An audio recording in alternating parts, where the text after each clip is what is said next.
Hi everyone, please subscribe my YouTube channel. She told me I still care for you deeply, but I need a partner who keeps up with my vibe. So you'll have to wait. Don't fall for anyone else. I looked at her steadily and said, go right ahead, while she went off hunting for an upgrade. I silently turned myself into the man she claimed she wanted.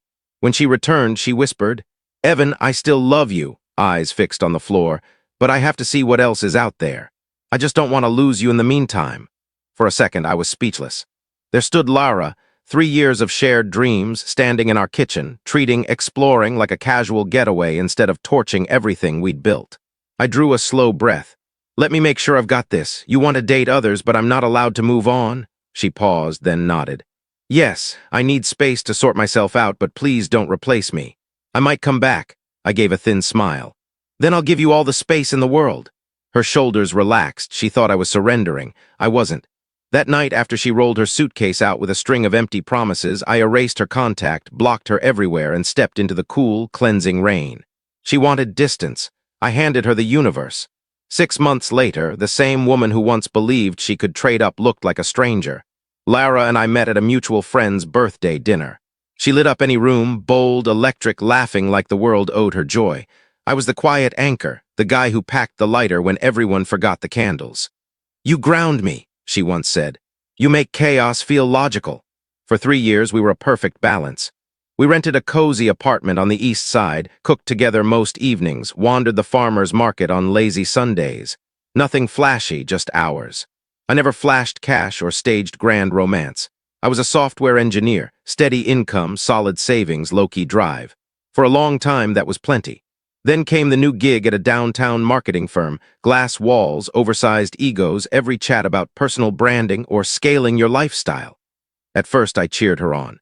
She was finally stretching her creative wings, but soon the shift crept in. She drifted home later, phone face down, rattling off names I'd never met. One name surfaced constantly, Eli. Eli's amazing, only 30 and already on his second startup. Eli says you've got to spend big to earn big, you can't play scared forever. She spoke of him like a guru, but her eyes betrayed the rest. Her tone toward me soured. She mocked my reliable old car, nudged me to dress sharper, accused me of settling for mediocre.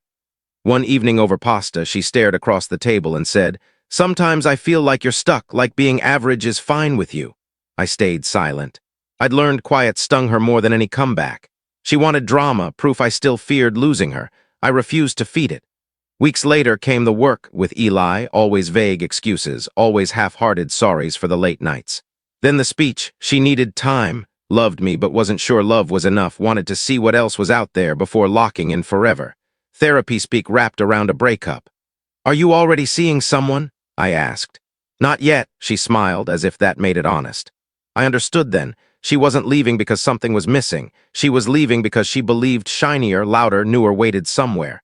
So I opened the door. No pleading, no monologue, just calm release that rattled her more than any fight could. She packed 2 suitcases, kissed my cheek, and promised, I'll reach out once I know what I want. The next day, she posted a rooftop selfie with Eli, caption, Fresh start? I stared at it and felt nothing. Not rage, not envy, only closure. People like Lara treat life like a streaming service. Pause one plot, binge another, resume whenever. But life doesn't pause, it streams forward. I chose forward without her. I hit the gym, cooked real meals again, read stacks of books, doubled down at work. I wasn't trying to win the breakup, I was reclaiming myself. And it worked. Meanwhile, Lara's fresh start curdled fast. Mutual friends fed me crumbs, how glamorous she looked, how she and Eli were hash couple of goals, private tables, weekend escapes, sunset balconies. I scrolled once, muted her, moved on. Drama leaves a vacuum, peace rushed in to fill it. I took on extra projects, started sunrise runs, enrolled in a photography workshop. Then a text from her former colleague. Heard Eli's startup is a total sham, guys dodging creditors left and right. I didn't reply. 2 weeks later, Tessa, Lara's closest friend, messaged, things are rough. He drained her savings, vanished. She's blowing up his phone. I set my phone down and felt a pang, not triumph, but sorrow that she'd swapped substance for smoke. Word trickled in. Eli had been drowning in debt for years, using Lara's income, network, even her credit to prop up the illusion. When the mask slipped, he didn't apologize. He ghosted, same as I once did to her. She tried legal action, but every asset was leased, borrowed, or fake. For the first time, exploring meant being utterly lost. She vanished from socials, quit the agency, moved back to her parents' place 2 towns over. Tessa said she'd been crying for weeks and had tried texting me straight to the blocked void. I didn't gloat, but a quiet justice settled in, some lessons only life can teach. While she untangled the wreckage, my own path steepened upward. A side project, an automation script I'd tinkered with, blew up on LinkedIn. A big tech recruiter called. Within weeks, promotion, fat raise, corner office, city relocation. New apartment, new car, new rhythm, exactly where I belonged, no longer chasing or proving. One Sunday, Tessa rang again, voice cautious. "Lara's been asking about you if you're with anyone." Silence from me. "She's not okay, says if she could talk, she'd apologize." I finally spoke. "Tell her I wish her well, but the conversation's over." I hung up. That night I met Maya, warm, witty, zero pretense, from the photography class. We walked the river for hours, trading stories like old friends. She didn't care about my ride or my paycheck. She cared how I listened. I laughed freely for the first time in months. More leaks from the grapevine. Lara begged Eli for answers. He'd already moved cities with a new influencer. His parting shot, "You picked me." Truth in 2 words, she'd chosen the mirage over the foundation we'd laid. Choices carry weight. 6 months after Lara went dark online, fate staged a reunion. Friday gala, glitzy venue, creative buzzwords, expensive pours. I was there on orders, representing the firm. Mid-conversation at the bar, that unmistakable laugh floated over. I turned. Lara. She looked worn, makeup flawless, but eyes hollow, posture brittle. She spotted me, froze, glass suspended. Her gaze dropped to my badge, senior development lead, the title she'd once sworn I'd never earn. I nodded. "Lara," she forced a smile. "Wow, you look life's treating you well." "It is," I said. She scanned for an escape route. Maya appeared, 2 flutes of champagne in hand. "Hey, love," she said, passing me one, then turned to Lara with genuine warmth. "Hi, I'm Maya." Lara blinked. "Hi, I'm Lara." The air thickened. Maya was everything Lara used to fake, grace without effort, confidence without claws. "You two seem happy," Lara managed, voice cracking.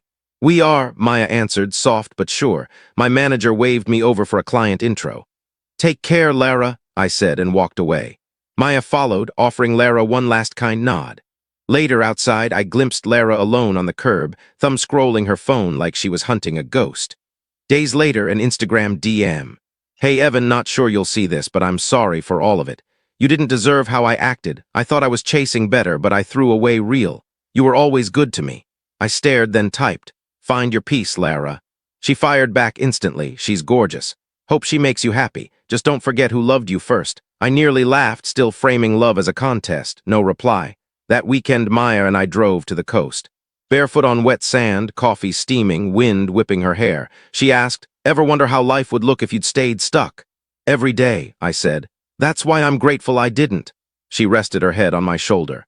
Somewhere, Lara was probably doom-scrolling other people's highlight reels the way she once scrolled mine, aching, regretting. But that wasn't my script to rewrite. She stopped messaging. Maybe silence finally taught her what I once learned. It's not punishment, it's release. Her name still surfaces, part-time gig at a tiny agency, solitary coffee shop afternoons. People say she's quieter now. I don't dig for details. That book is shelved. Maya and I kept building, simple, solid. Promotions came, we celebrated privately.